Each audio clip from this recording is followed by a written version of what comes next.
ಲಕ್ಷ್ಮಿ, ನನ್ಗೊಂದ್ ಕೆಟ್ಟ ಅಭ್ಯಾಸ ಇತ್ತು. ನೀನ್ ನನ್ ತಂಗಿ ಸ್ಥಾನದಲ್ಲಿ ನಿಂತ್ಕೊಂಡ್ ಹೇಳ್ದಾಗ ನಂಗ್ ಅದನ್ ಬಿಡ್ಬೇಕನ್ನಿಸ್ತು, ಬಿಟ್ಟೆ. ಆದ್ರೆ ಈಗ ನಾನ್ ನಿನ್ ಅಕ್ಕನ್ ಸ್ಥಾನದಲ್ಲಿ ನಿಂತು ಒಂದ್ ಮಾತ್ ಹೇಳ್ತೀನಿ. ಈ ಫ್ಯಾಮಿಲಿ ಪ್ರಾಬ್ಲಮ್ಸ್ ಎಲ್ಲ ನನಗ್ ಗೊತ್ತು ಲಕ್ಷ್ಮಿ. ಇಲ್ಲಿ ನೋಡು, ನಿನ್ನನ್ ಕರ್ಕೊಂಡು ಹೋಗೋದಕ್ಕೆ ತಾತ ಬಂದಿದ್ದಾರೆ. ಹೋಗು ಲಕ್ಷ್ಮಿ. ಅವತ್ ನೀನ್ ಹೇಳಿದ್ ನಾನ್ ಕೇಳ್ದೆ ಅಲ್ವಾ, ಈಗ ನಾನ್ ಹೇಳೋದು ಕೇಳು ಲಕ್ಷ್ಮಿ.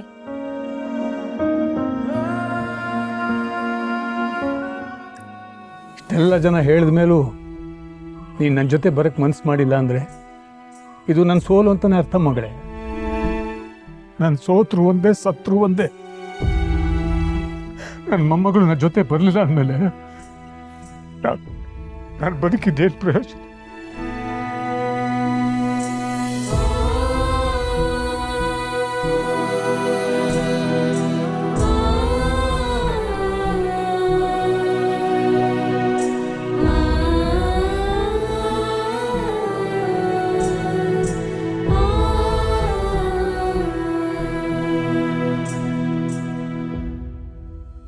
ಅಳಬೇಡಮ್ಮ, ನೀನು ಅಳಬಾರ್ದು. ಅದು ಯಾರಿಗೂ ಶ್ರೇಯಸ್ಸಲ್ಲ. ಅದು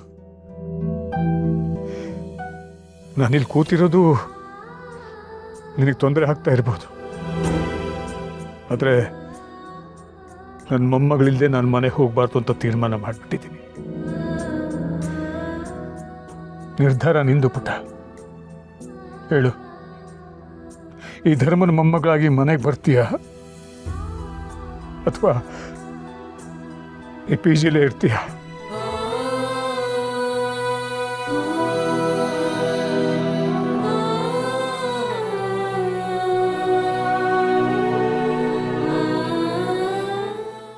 ಬರ್ತೀನಿ ತಾತ.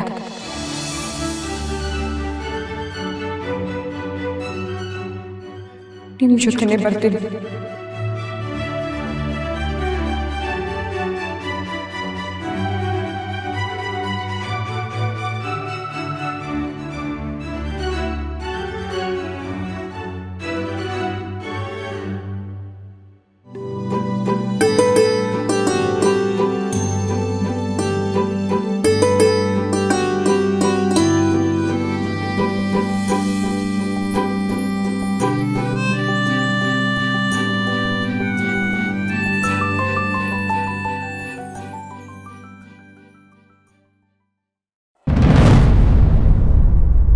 ಶೋಭಿ, ಈಗ ನೋಡು, ಇವತ್ತು ಈ ಮನೆಯಲ್ಲಿ ಒಂದು ಒಳ್ಳೆ ಗೇಮ್ ಶುರು ಆಗತ್ತೆ. ಅವತ್ತು ತಾತ ಅಡ್ಮಿಟ್ ಆದಾಗ ಇದು ಇಂಟರ್ವಲ್ಲ ಕ್ಲೈಮ್ಯಾಕ್ಸ ಅಂತ ಕೇಳಿದೆ ಅಲ್ವಾ ಅಮ್ಮ? ಈಗ ನೋಡು, ಇಂಟರ್ವಲ್ ಮುಗ್ದಿದೆ. ಈಗ ಸೆಕೆಂಡ್ ಹಾಫು ಒಂಥರ ಸೆಕೆಂಡ್ ಇನ್ನಿಂಗ್ಸ್ ಥರ ಇರುತ್ತೆ. ಒಂದು ಚಮಕ್ ಕೊಡ್ತೀನಿ, ನೋಡ್ತಾ ಇರಿ ಇವಾಗ. ವಿಮಲಾ, ಹಾಕ ಲಕ್ಷ್ಮಿ ಮನೆ ಒಳಗೆ ಬರಬೇಕಾದ್ರೆ ಆರತಿ ಮಾಡಿ ಒಳಗೆ ಕರ್ಕೊ ಅಂತ ಮಾವ ಹೇಳಿದ್ರು ಹೇಳ್ಬಹುದು. ಹೋಗಮ್ಮ, ಆರತಿ ತಟ್ಟೆ ರೆಡಿ ಮಾಡ್ಕೊ. ಚಂಚಲ, ನಿಂದು ಯಾಕೋ ಸ್ವಲ್ಪ ಅತಿ ಆಯ್ತು, ಸುಮ್ಮನಿರು. ಮಾವ ಆ ರೀತಿ ಹೇಳಿದ್ರು ಹೇಳ್ಬಹುದು ಅಂತ ನಾನು ಹೇಳಿದೆ ಅಷ್ಟೆ. ಅದೇನು ಬೇಡ ಚಂಚಲ. ಲಕ್ಷ್ಮಿ ಮನೆಗೆ ಬಂದಾಗ ನೀವು ಯಾರು ಅವಳನ್ನು ಹಂಗಸ್ ಮಾತಾಡದೇ ಇದ್ರೆ ಅಷ್ಟೇ ಸಾಕು. ಅದೊಂದೇ ನಾನು ನಿಮ್ಮನ್ನ ಹತ್ರ ಕೇಳ್ಕೊಳ್ಳೋದು. ನಾವ್ಯಾಕತ್ತೆ ಹಂಗಸಿ ಮಾತಾಡ್ತೀವಿ? ಮನೆಗೆ ಬಂದ್ಮೇಲೆ ಅವಳು ನಮ್ಮನ್ನು ಹಂಗಿಸ್ದೇ ಇದ್ರೆ ಸಾಕು.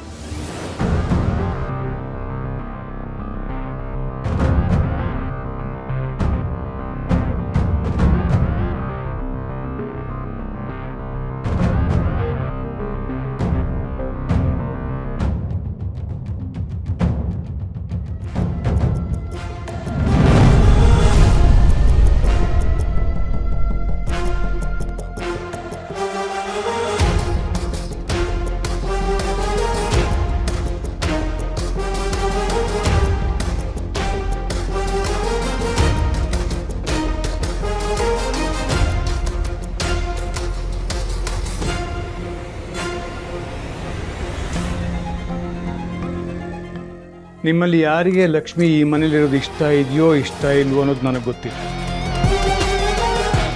ಆದರೆ ಲಕ್ಷ್ಮಿ ಇನ್ಮೇಲೆ ಯಾವತ್ತೂ ಈ ಮನೆ ಬಿಟ್ಟು ಹೋಗೋ ಆಗಿಲ್ಲ. ಯಾರೂ ಅವಳನ್ನು ಹೊರಗೆ ಕಳಿಸೋ ಹಾಗೂ ಇಲ್ಲ. ನಾನಿದ್ರೂ ಸತ್ರು ಇದೇ ಮಾತು. ರೀ, ಹೌದು ಸರೋಜ, ನಾನು ಸತ್ತ ಮೇಲೆ ಲಕ್ಷ್ಮಿಗೆ ಈ ಮನೇಲಿ ಜಾಗ ಇಲ್ಲ ಅಂತ ಹೇಳೋ ಹಾಗೆ ಇಲ್ಲ. ಇದು ಅವಳದ್ದು ಮನೆನೇ.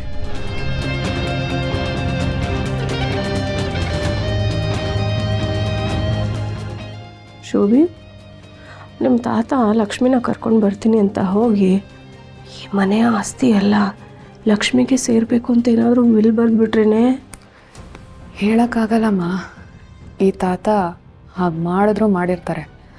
ನಿಜ ಗೊತ್ತಾಗಬೇಕು ಅಂದರೆ ಈ ತಾತ ಸತ್ತ ಮೇಲೆ ಅದು ನಮ್ಗೆ ಗೊತ್ತಾಗೋದು. ಬಿಡ್ತು ಅನ್ನೆ. ನಿಮ್ಮ ತಾತ ಬದುಕಿದ್ರೆ ಅಟ್ಲೀಸ್ಟ್ ವಿಲ್ನ ಚೇಂಜ್ ಮಾಡ್ಬೋದು. ಅವರು ಗೊಟ್ಟಕ್ಕೆ ಅಂದ್ಬಿಟ್ರೆ ಈ ಆಸ್ತಿನೂ ಗೊಟ್ಟಕ್ಕಾಗ್ಬಿಡುತ್ತೆ.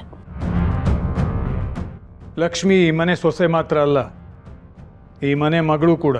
ಈ ಧರ್ಮರಾಜನ ಮೊಮ್ಮಗಳು ಅವಳು. ಎಲ್ಲರೂ ನೆನಪಿಟ್ಕೊಳ್ಳಿ ಇದನ್ನ.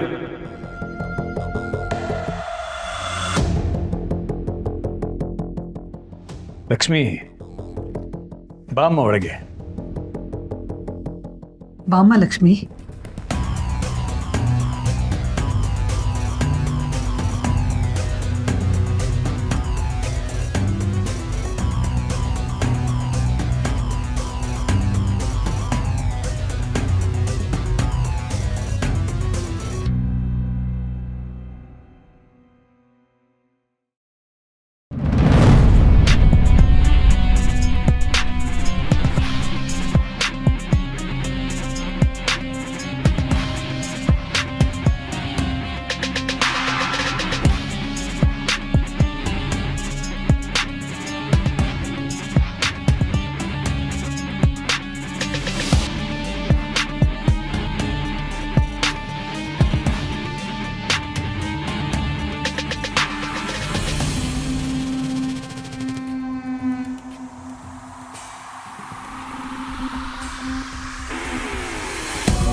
ಏನೇ ಶೋಭೆ ಇದು? ದೇವಕಿ ಏನೇ ಈ ಥರ ಟ್ವಿಸ್ಟ್ ಕೊಟ್ಲು?